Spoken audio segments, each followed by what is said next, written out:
Les voy a presentar a Adán, nuestro segundo orador del día de hoy. Adán es licenciado en Tecnología Ambiental, como Carla, y trabaja actualmente en el Instituto de Hidrología de Llanuras, doctor Eduardo Usunov, que nosotros conocemos por ILIA. Sus tareas en el ILIA empezaron en el 2017, construyendo un lisímetro de pesada en la estación meteorológica del Grupo de Teledetección. Se graduó de licenciado en Tecnología Ambiental en 2018 y obtuvo una beca de CONICET para seguir con sus investigaciones. El trabajo de tesis está siendo dirigido por el doctor Raúl Rivas y el doctor Facundo Carmona. Se confiesa fanático del análisis de datos y de la programación en Python o R, y se define como una persona curiosa que le gusta aprender cosas nuevas y enfrentar nuevos retos. Y acá tengan cuidado. Por No, último, y no es muy menos importante. importante, ¿sí? Ajá. Dice ser un fiel seguidor de River Plate, de Lionel Andrés Messi y de la escaloneta. Así que te comprometo a explicarnos otro día bien cómo es lo de la escaloneta, porque yo no lo conozco todo ese fenómeno en detalle, así que me vendría bárbaro que me lo expliques. Nunca imaginé, Graciela, escucharte de tus palabras esto, pero bueno, me pone más contento todavía. Bien, bueno, Adán nos va a hablar Selección del argentina. estudio. Bien. Sí, sí, ya sé, pero no, Ah, no entiendo el fenómeno, así que me vendría bien que me lo expliques. bueno, sí, Eh, sí, yo creo que estaría bueno para una presentación aparte. Totalmente de acuerdo, sí, totalmente de acuerdo. Bien, Adán nos va a hablar del estudio de la evapotranspiración real por medio de medidas directas y su aporte en el desarrollo de modelos. El micrófono es tuyo. Bueno, muchas gracias, Graciela. Y un gusto que me presentes vos. Bueno, ahí comparto. Eh, si me dicen si se ve bien. Voy a poner la ¿Se lista. ve? ¿Se ve la lista del moderador? ¿O se ve bien? Se ve bien, ¿no? Se ve bien, sí. Ah, gracias. Técnica. Bueno, ya me presentó Graciela. Acá voy a hablar de una corrección que hicimos en el título de la tesis. La esencia es la misma, pero lo que hicimos fue agregar la palabra inteligencia artificial, porque es el enfoque que le vamos a dar al trabajo, ¿no? Al estudio de la evapotranspiración. Bueno, ya me presentó Graciela. Presentó a mis directores y bueno, antes de arrancar, voy a hablar del grado de avance.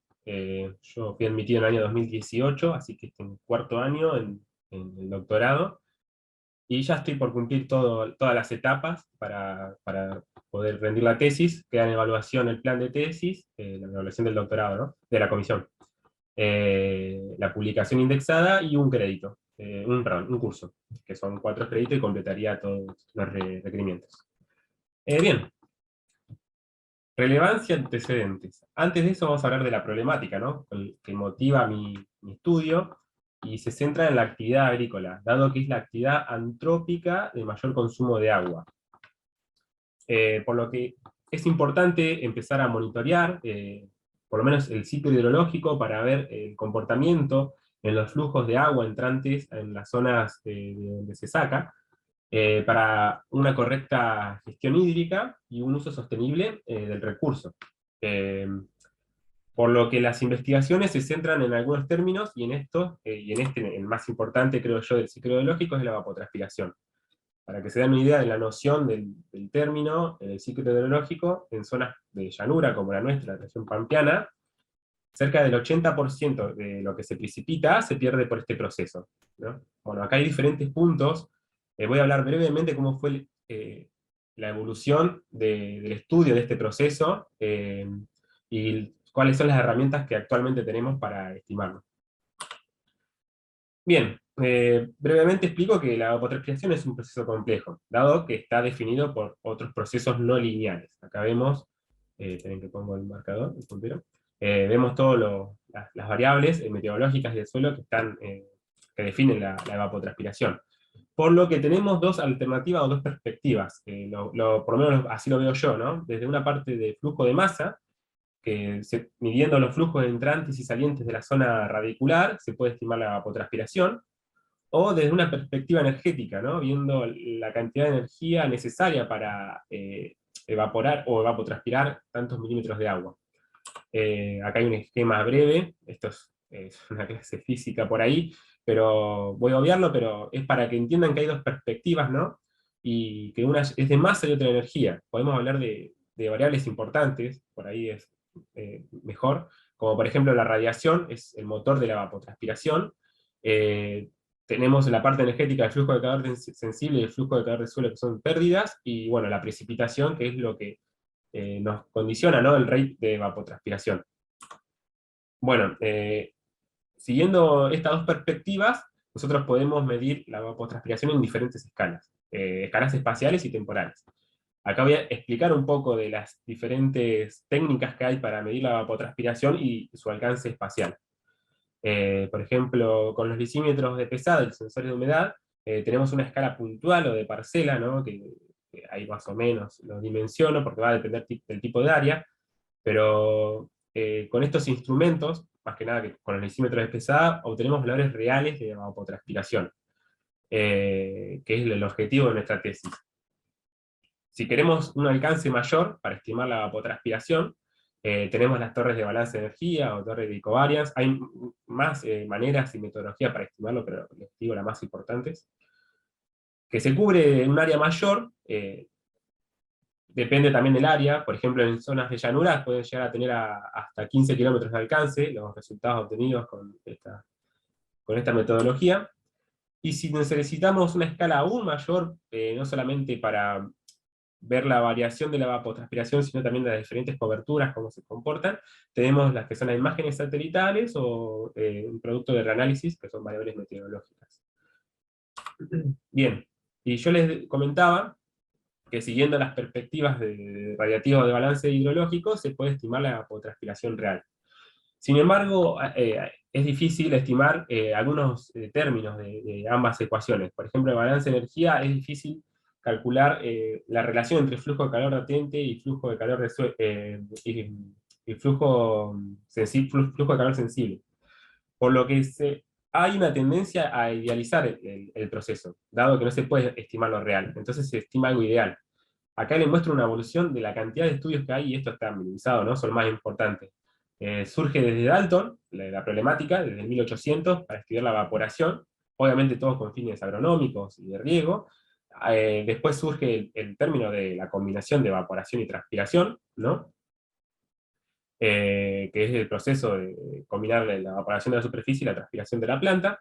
Y después tenemos términos ideales, que es lo que yo decía, porque ya dada la dificultad del proceso, se tiende a idealizar, como por ejemplo la evapotranspiración potencial, que es la demanda máxima de la atmósfera, ¿no? Y después tenemos también de cultivo y de referencia, que son términos más actuales, pero son los que se suelen trabajar, por lo menos los investigadores suelen utilizar, que también tienen ideales de agua, por ejemplo, ¿no? Y también características específicas de cultivo, por lo que no tiende a ser a un valor real.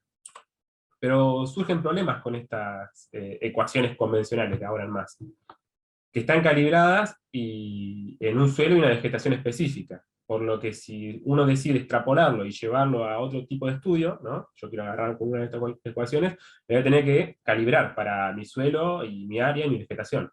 Lo mismo ocurre con los factores de corrección para tener valores reales de evapotranspiración.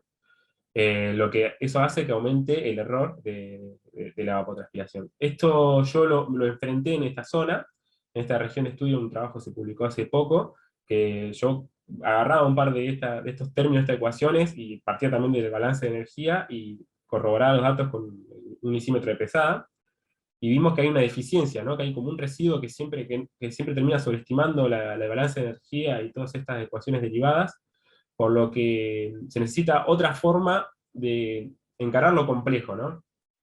¿Y a qué viene esto de encarar lo complejo? Que en los últimos 10 años hubo una evolución de la inteligencia artificial, obviamente lo vemos en todos los buscadores de Google, en todos lados. Bueno, claramente se va a aplicar también acá en la parte de agronómica. Además de esta evolución teórica de la inteligencia artificial, también tenemos la evolución de los procesos computacionales, que hoy en día tenemos computadoras que procesan mucho más rápido que antes. Acá vemos un ejemplo, ¿no?, de la cantidad de algoritmos de Machine Learning o de aprendizaje automático, que son una subherramienta de la inteligencia artificial, cómo se fueron aplicando en diferentes tipos de campos, ¿no? Tipo almacenamiento de suelo, almacenamiento de agua, perdón, gestión del agua, reconocimiento de especies. Y en cuanto a la evapotranspiración, se observa, acá abajo dejo las citas de cada gráfico de saco, un crecimiento exponencial de las citas, ¿no?, del uso de la inteligencia artificial para estimar la evapotranspiración. Entonces acá nosotros también nos agarramos, o por lo menos yo en mi proceso de evolución vi que hay una alternativa y está bueno explorarla en nuestra región de estudio. Bueno, y a eso iba. ¿Qué pasa? Pocos antecedentes de nuestra zona de interés, en la región pampeana, me atrevería a decir casi nulos, pero puede que surja alguno que se me escape. Y otro inconveniente es que estos algoritmos están siendo aplicados a valores ideales, como les mencionaba anteriormente, valores de referencia, valores potenciales de cultivo, y como falta una combinación de estos algoritmos con datos de campo, datos de satélite, que nos dé valores reales de la evapotranspiración. Y bueno, antes de surgir, hablar de mi hipótesis y eso, voy a hablar un poco de las aplicaciones. Bueno, yo hablo mucho de la evapotranspiración, y por ahí el que no sabe para qué se puede usar. Y bueno, la evapotranspiración es un subproducto de muchos productos importantes, de cambio climático, cambio de suelo, o de impacto, ¿no? Impacto a escala menor, ¿no? Por ejemplo, vemos el monitor de sequía, que acá en Estados Unidos utiliza el producto de evapotranspiración, ¿no? Es una parte del modelo de índices de sequía, que acá vemos los colores por severidad de sequía. Además, este término se ha demostrado ya en un par de artículos que tiene relación con el acuífero, ¿no?, con el nivel freático. Se puede tener una idea de cómo está el nivel freático. En China, por ejemplo, acá observamos que a partir de la evapotranspiración real, pudieron calcular el consumo de agua y vieron que se está explotando demasiado, ¿no? Superando los niveles de recarga. Y bueno, en nuestro grupo está Paula Olivera Rodríguez, que ella presentó ya hace un par de días, las primeras presentaciones. Si se acuerdan, ella hablaba de huella hídrica, ¿no?, que era la cantidad de agua que consume un cultivo para producir una tonelada, bueno, esas son las medidas que se usan. Por lo que la evapotranspiración es importante desde estos enfoques, ¿no? Y tener valores precisos nos asegura estimar con precisión todos estos productos que son sensibles. Y bien, la parte de disciplinas, por ahí es una pregunta porque es un tema que yo no sé mucho y me cuesta hablarlo, más allá que hice el curso con Cupicoria, pero bueno, a ver, yo siento que se puede encarar de diferentes disciplinas por lo menos este tema de tesis, ya desde la física, donde se divide en hidrología, meteorología, sensores remotos, proveer estadística, agronomía, y puedo nombrar varios lados donde podemos enfocar el estudio. Pero yo lo considero como un trabajo interdisciplinario por el hecho de que vamos creando un marco teórico para desarrollar o encarar toda esta problemática, ¿no? ¿Por qué digo marco teórico? Claro, por mi formación, por las formaciones de mis directores, por lo que voy aprendiendo. Entonces es como que se va creando algo cada vez, no sé si digo mejor, pero se va desarrollando algo nuevo. Por eso digo que también está el trabajo interdisciplinario. Además, no sé, partimos de proyectos con otros institutos que tienen otra filosofía o otras disciplinas, como por ejemplo el CISTAN, que ha trabajado con los algoritmos de inteligencia artificial, o el INTA Carce, que trabaja con cambios climáticos en cultivos. Y por otra parte, también tenemos si se puede aplicar o no, la formación de las partes involucradas, ¿no? Yo me voy formando en todo esto que sería la inteligencia artificial, y mi director, Facundo Carmona, hizo la diplomatura, que dan la Facultad de Ciencias Exactas. Y bueno, ya para empezar a hablar más de cómo encaramos el tema, o por lo menos este proceso, surgió una hipótesis que ya más o menos quedó claro hablando de la introducción, pero bueno, es la eficiencia que tenemos acá en esta región pampeana, que se sigue midiendo la evapotranspiración por medio de las ecuaciones empíricas convencionales. Y nosotros sabemos que eso sobreestima los valores reales, o se tiene un error, no sé si grosero, pero si se arrastra, puede sí ser importante. Por lo tanto, es que nosotros creemos que es posible mejorarlos, estos resultados, por medio de la combinación de algoritmos, de aprendizaje automáticos, datos de terreno y datos espaciales, considerando siempre nuestra región pampeana argentina. Bueno, objetivo específico, brevemente, contribuir al desarrollo de lisímetros, como dijo Graciela. Yo arranqué con mi tesis creando un lisímetro acá en la Argentina, que tampoco hay mucha evidencia. A partir de ahí yo empecé a entender los factores que intervienen en la evapotranspiración. Además, otro objetivo específico es analizar también la precisión de estos métodos o estas ecuaciones empíricas convencionales, para saber el grado de precisión con que trabajamos, ¿no? Y cuánto podemos mejorar el modelo, y cuánto puede estimar de evapotranspiración. Bueno, desarrollar estos modelos de aprendizaje automatizados, ¿no? Entrenando con datos de terreno, datos de satélites, datos de reanálisis, y generar una base de datos, que por ahí esto es más abarcativo, en el sentido de que no solamente queremos generar una base de datos, sino, por lo menos mi idea es que todo el resultado que yo genere sea aplicable y que salga más allá del ámbito científico y académico, ¿no? Que sea el que tome las decisiones lo pueda utilizar. Y bueno, acá empezamos con resultados. Son muchas cosas, pero sintetizo un poco. Por ahí, bueno, quedarán las preguntas si a alguno le interesa. Bueno, si recuerdan, acá arriba está la escala eh, que abarca el término de evapotranspiración. ¿Se acuerdan que ahí definí 3 escalas? Bueno, nosotros medimos esas 3 escalas por diferentes instrumentos, perdón. El lisímetro de pesada, que viene ya de mi tesis de grado. Esto va a servir para validar los modelos de Machine Learning en las primeras 2 escalas. Y por otro lado, tenemos el balance hidrológico hecho para diferentes puntos de la región pampeana, utilizando los datos del Servicio Meteorológico Nacional y datos de suelo, que esto nos va a servir para validar lo que es las imágenes satelitales.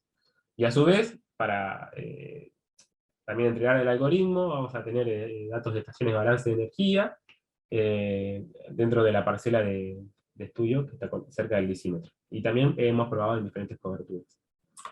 Bien, lo complicado, el algoritmo y cómo funciona. Esto por ahí es algo brusco, como lo voy a decir, pero bueno, vamos a ver si se puede entender. Este es un proceso de cómo aplicar el algoritmo. Nosotros tenemos estos 5 algoritmos que los sacamos de la bibliografía, que son los que más se usan para estimar la evapotranspiración. Son algoritmos de regresión, dado que nuestra variable es cuantitativa, la evapotranspiración está en medidas de milímetros por día, o milímetro por tiempo, y entonces vimos que hay por lo menos 5 algoritmos que se comportaban bien para estimar la evapotranspiración. Tenemos lo que es el modelo lineal generalizado, ya algunos lo conocen por algún curso o eso, que es lo que más se aproxima a una regresión lineal común. Después tenemos algoritmos basados en árboles de decisión, como Random Forest o Gradient Boosted Machine. Después las famosas redes neuronales, o aprendizaje profundo.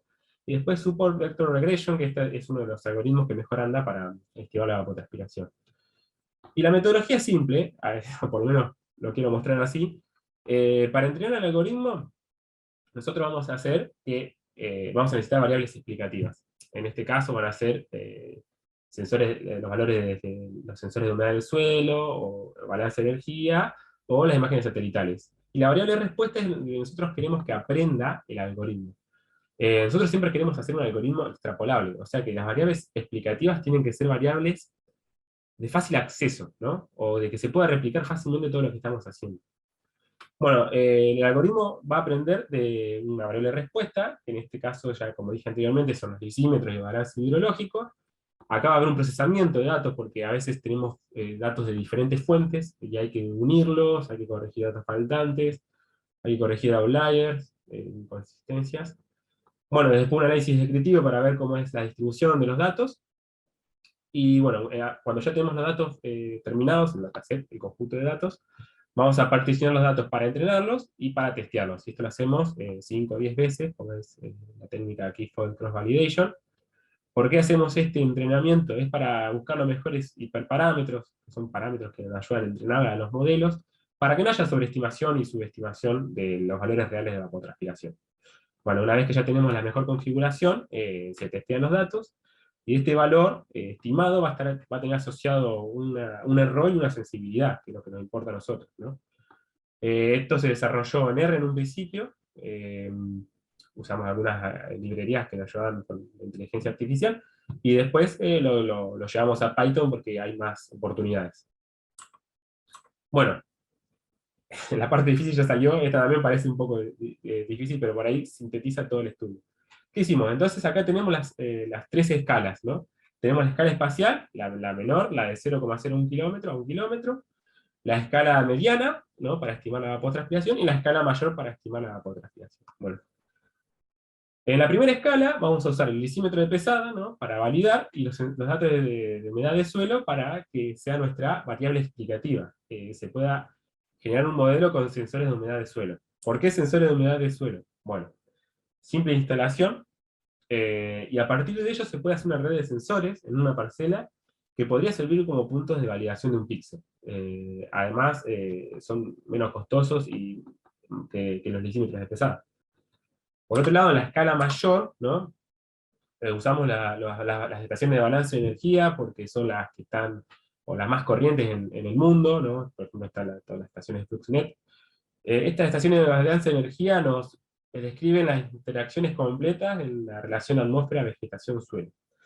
Y por otra parte, también dijimos que usarla como variable explicativa, porque tiene un alcance mayor a 10 kilómetros, por ejemplo, en llanura. Entonces podemos abarcar un tamaño bastante grande. Y nuestra validación va a ser también el lisímetro de pesada, que es un punto de validación, aunque sea un poco menor de escala espacial, sí nos sirve como validación. Y bueno, yendo para el lado máximo, digamos, en la mayor escala espacial, vamos a usar imágenes de satélite, y como punto de validación, la imagen de satélite y de reanálisis van a ser las variables explicativas, y como punto de validación tenemos los datos meteorológicos de la Servicio Meteorológico Nacional, y a partir de balance hidrológico, ¿no? Bueno, acá para usar datos de imágenes satelitales encontramos una herramienta muy buena, se llama NASA Power, que lo que hace es una combinación de productos, ¿no? Hace una combinación de productos de satélite y de reanálisis en la misma resolución espacial, y de diferentes misiones, ¿no? Entonces lo que hace es bajar un producto muy bueno que describe muchas variables de la atmósfera en combinación. Y por otro lado es la fácil descarga. Se puede bajar en formato raster, en formato CSV, diarios, mensual, o sea, tiene unas oportunidades muy buenas. Es para tener en cuenta toda esta base de datos. Y bueno, brevemente resultados. Todos estos son resultados que salieron de artículos que están en revisión o que están en proceso. Bueno, acá está la primera escala, que es la escala del lisímetro. Bueno, en lo que yo le decía, usamos los datos de los sensores de humedad del suelo como variable explicativa y como variable de respuesta a la evapotranspiración del lisímetro. Probamos 5 algoritmos, ¿no? Para ver cómo corregir los datos, y comparamos con un modelo convencional para estimar la evapotranspiración con los sensores de humedad del suelo, que está acá a la izquierda, y luego con el algoritmo aplicado. Obviamente mejora muchísimo los datos finales, el algoritmo, y también un dato de interés es que observamos que los algoritmos de árboles de decisión son los que mejor se ajustan en este caso. Ahora subimos un poco la escala, vamos al balance de energía. Mi misma lógica, comparamos ecuaciones convencionales, ¿no? Con los algoritmos de inteligencia artificial. En este caso, agarramos Priestley Taylor o McKean, Harvey Samani y de la FAO, Pelma Montiz, y lo corregimos con una fracción evaporativa para tener valores reales y poder comparar con el lisímetro. Al igual, acá hay cosas interesantes para remarcar.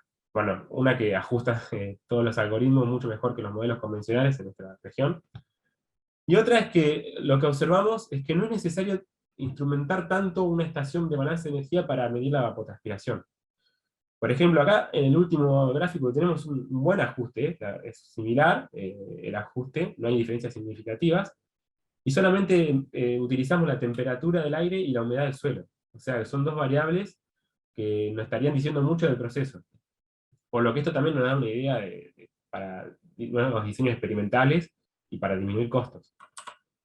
Y bueno, ya en la escala mayor, esto es un trabajo de un congreso de hace poco. Bueno, acá fue un trabajo exploratorio más que nada. Misma lógica, pero en la escala mayor utilizamos como que el algoritmo aprenda del balance hídrico, hecho en los diferentes puntos. Acá agarré menos puntos, no agarré todos los puntos que mostré en un principio, como era un trabajo exploratorio. Después utilizamos las variables de NASA Power, lo que yo les decía hoy, que era la combinación de los productos, como variable explicativa. Bueno, y el algoritmo que utilizamos es el Super Vector Regression porque era el que mejor andaba. Y dijimos, bueno, vamos a agarrarlo para este trabajo y a ver si da buenos resultados para nuestra región. Y bueno, encontramos cosas interesantes. Bueno, el peor ajuste se mostró en las zonas semiáridas de la región pampeana argentina. Acá sería el oeste de nuestra región. Sin embargo, tenemos un error bastante correcto comparando con los productos convencionales. O sea que en comparación con el modelo final es el peor ajuste, pero da buen resultado. El mejor resultado lo encontramos en la parte húmeda, que sería, por ejemplo, en Tandil, Las Flores, también figuraba Concordia, el mejor ajuste. ¿Y por qué? Bueno, nosotros por lo menos lo vimos desde este lado. Estas regiones húmedas tienen la disponibilidad de agua para satisfacer la demanda de la atmósfera, por lo que la evapotranspiración real en estos sectores se asemeja a la evapotranspiración de referencia. Y este algoritmo anda muy bien con la evapotranspiración de referencia.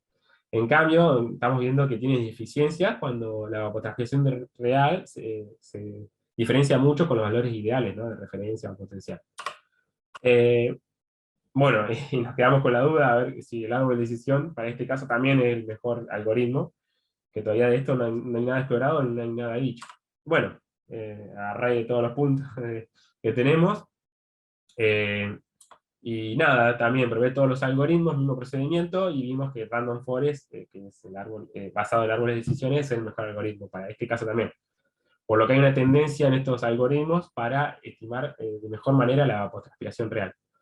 Y la idea también es generar productos, no solamente que se apliquen, sino que el que lo aplique tenga noción del error, ¿no? Acá hay un mapa de cómo se distribuye el error del algoritmo en la región pampeana de Argentina. Vemos que en el oeste acá es el peor error, y en las zonas más húmedas tenemos mejor error. Y no solo eso, sino también dar un peso en donde vos aplicás el algoritmo, ¿no? O sea, claramente si vos te alejás de un sector de validación, y va a tener un peso mayor el error, porque no sabemos la heterogeneidad que hay ahí de tipo de suelo o de vegetación. Pero bueno, es como digo, prefiero tener un producto con un error grosero antes que no saber el error que tenemos. Y bueno, otros resultados, para finalizar, que no van en mi tesis, pero me ayudan mucho a entender el proceso. Por lo menos a mí es un trabajo que estamos publicando ahora. Lo que hicimos es llevar estas estaciones, una estación móvil de balance de energía, a una cebada para ver su crecimiento y cuánto evapotranspira, ¿no? Y bueno, vimos cosas interesantes, apliqué un modelo lineal generalizado porque no funciona tanto como una caja negra como los otros algoritmos, por lo que me permite ponderar el peso, ¿no?, de cada variable en la estimación de la evapotranspiración. Bueno, y acá puedo decir que lo que observamos es que la diferencia entre la atmósfera, ¿no?, y el suelo me está dando el rate de cuánta evapotranspiración se pierde a la atmósfera, digamos. Y bueno, para finalizar, y no nos abrumo más con tantos números y regresiones, desafíos, por lo menos yo tengo ganas de que estos resultados tengan un impacto y un alcance afuera también de lo académico y lo científico, ¿no?, que se pueda aplicar para el que quiera tomar decisiones, para el que quiera ver cómo está no sé si su cosecha, pero que se aplique, ¿no? Y que estos modelos se puedan extrapolar al resto de Argentina, porque hay regiones de interés que salen de la región pampeana, ¿no? Como por ejemplo tenemos en San Juan, en Mendoza, la parte de los viñedos. Dificultades. Bueno, el constante aprendizaje de estas nuevas herramientas. Como decía Graciela, a mí me gusta mucho el análisis de datos, aparte de programar, pero esto hace que a veces pierdas el eje de por qué estás aprendiendo estas cosas y si son útiles para tu propósito. Otra cosa que vimos, la mala relación entre la inteligencia artificial y la agricultura para publicar en las revistas clásicas, ¿no? Pero bueno, se va corrigiendo de a poco, que vemos que van aceptando cada vez más trabajos con esta temática. Y bueno, en la condición actual, que produce, hablando de la pandemia, discontinuidades en las conversaciones con tus directores, con tu grupo de trabajo, que por ahí se forman ideas, ¿no? Y con esas discontinuidades hace que se vayan desgastando y se tienen que volver a regenerar, a reformular. Pero nada, más que una dificultad, yo creo que es un desafío para afrontar. Y bueno, curso importante, un montón. Por ejemplo, acá no puse taller de tesis, que está muy bueno, me enseñó a ver bien un tema de tesis. Pero bueno, para el proceso, yo recomiendo agrometeorología de doctora Andrea Grigoyen, de Malcarce, y caracterización de sequías, que lo dio Olga Penalba en el Instituto de Hidrología, allá en Azul, que te explican el proceso y las aplicaciones, ¿no?, que hay. Y de análisis de datos, bueno, arranqué con herramientas para el análisis bioestadístico, que ahí empezamos a usar R, me animé mucho, me gustó, y vimos GLM, entonces hice un curso más de GLM, y después, bueno, fui buscando otros horizontes. Acá hice, por ejemplo, programación en Python, que está en el marco de inteligencia artificial, en la USAM, que está muy bueno, que también ves un poco de análisis de datos, y también me estoy formando con certificaciones profesionales afuera del curso, que mi idea es combinar, ¿no?, todo lo que aprendí en este curso con estas certificaciones. Y bueno, nada más. Gracias por la atención y espero que les haya gustado. Muchas gracias, Adán. Sí, Ah, realmente a mí me gustó mucho porque en el curso de nuestras investigaciones nos encontramos con problemas para la estimación de la evapotranspiración y también cómo utilizar ah, redes neuronales. Y que bien. me encantó el enfoque. Bueno, gracias. Bien, acá tenemos una pregunta de Vanira que dice: buenísimo trabajo, Adán, felicitaciones. Me preguntaba si hay un mínimo de datos necesarios para poder correr los algoritmos y de qué manera lo realizaste para encontrar el mejor ajuste. Si inicialmente incluiste todas las variables y fuiste quitando las que no tenían efecto o al revés. Claro, sí, hay procedimientos y hay diferentes perspectivas en eso. Sí, eh, uno más allá de cómo aplicar el algoritmo, ya va, o conoce cómo se comporta el ambiente, ¿no? Porque uno está en el campo y ya sabe cómo es el proceso, pero a veces el modelo no te lo explica. Bueno, la idea es, sí, es eso, obviamente, ¿no? Ya saber de antemano qué son los algoritmos, qué son las variables que mejor explican el modelo, y jugar con eso y ir agregándole algo que le pueda dar una diferencia, ¿no?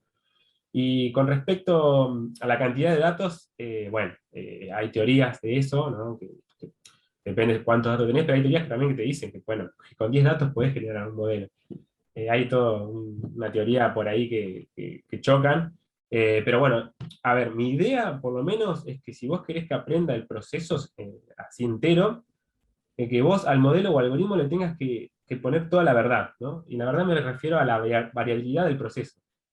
Por ejemplo, cuando nosotros corrimos en la llanura, en todos esos puntos, agarramos de 1982 a 2012, cosa que tenga, o sea, es lo máximo que podíamos agarrar para que tenga mucha variabilidad y vea cómo se fue comportando la evapotranspiración con diferentes sucesos, ¿no? Cuando hubo sequía, cuando hubo Ujú. inundación, cuando, no sé, hubo agua en otras partes que no había antes. Entonces, agregarle esa variabilidad al algoritmo le enseña mucho, ¿no? Y creo que eso es lo valioso. Eh, por ahí hay que también tener cuidado con la cantidad de datos, porque estos son algoritmos, algunos son pesados y tardan muchas horas en correr, pero bueno, si en los datos está la variabilidad correcta, puede ser que se genere algo muy lindo y muy bueno. Bien, aquí hay un montón de felicitaciones y Gracias. reconocimiento a tu trabajo. eh, merecidos comentarios. ¿Alguna pregunta más? Yo, Graciela, tengo una consulta bien práctica para Dan. La verdad que es genial el trabajo, Dan, me encantó. Yo, bueno, Ujú. ya lo conocía. Sí. Em, digamos, en vista de la aplicabilidad y de ese perfil que vos planteás de que las cosas, lo que generes pueda ser aplicable, ¿qué es lo que todavía le falta o lo que ya tiene tu trabajo para que, por ejemplo, venga un organismo público, no sé, y te pregunte, bueno, quiero aplicar esto, aprovecharlo para un emprendimiento de cultivos en el río Chubut, en Patagonia?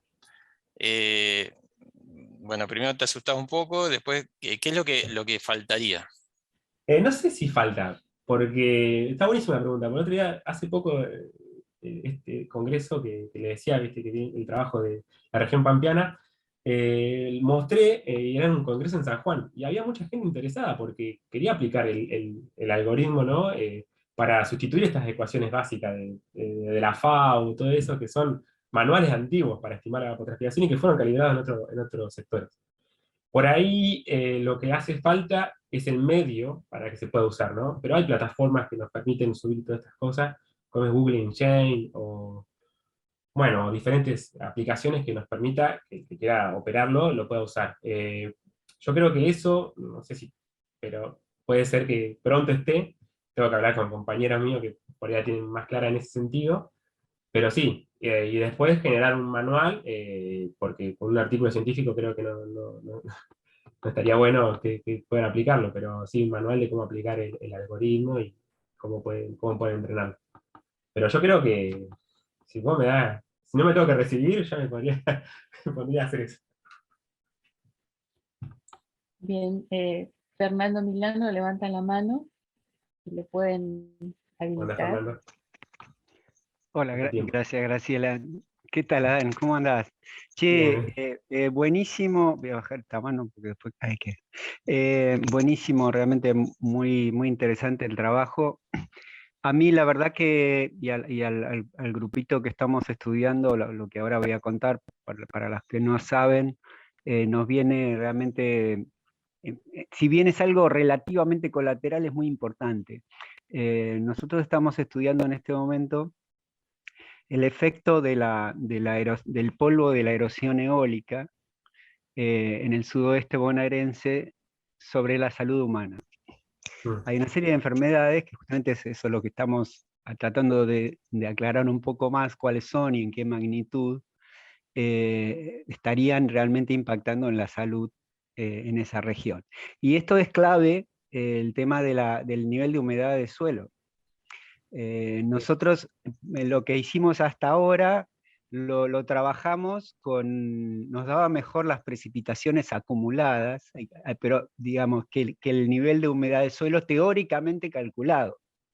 claro, sí.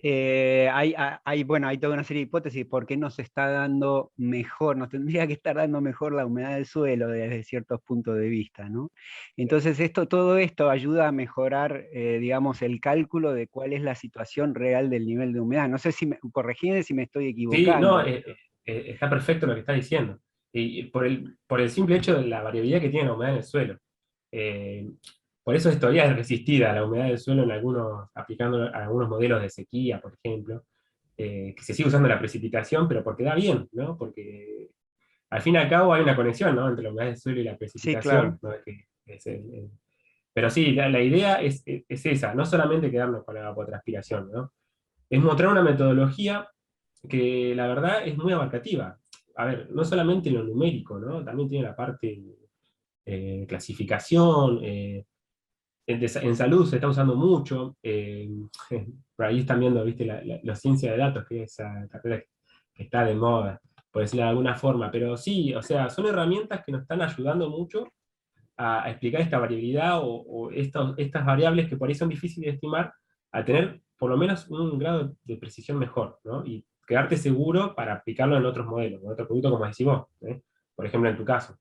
Sí, yo por lo que sé, también está en evolución todo esto y bueno, con AI, Tara con su producto de humedad del suelo, está trabajado el algoritmo, en los algoritmos de inteligencia artificial, así que yo creo que pronto no debe quedar mucho porque Argentina siempre está un paso atrás en estas cosas, pero ya vamos a ver productos estables de toda esta corriente, digamos. Quería completar un Sí, concepto de esto. Eh, yo estoy trabajando en la zona semiárida y subhúmeda semiárida, sí. pero estoy colaborando con dos proyectos, pero hay un tercer proyecto que están estudiando también problemas de salud en la Facultad de Veterinaria, que están relacionados también a humedad de suelo en ambiente, obviamente en pampa húmeda.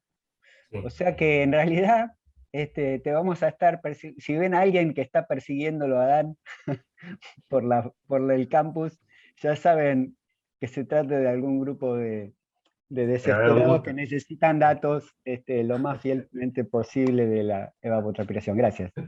No, no, gracias a vos, Fernando, y un gusto colaborar con cualquiera. O sea, estamos abiertos a eso y bueno, se podrá explorar. Ya saben, soy fanático del análisis de datos y de la escaloneta. Perfecto.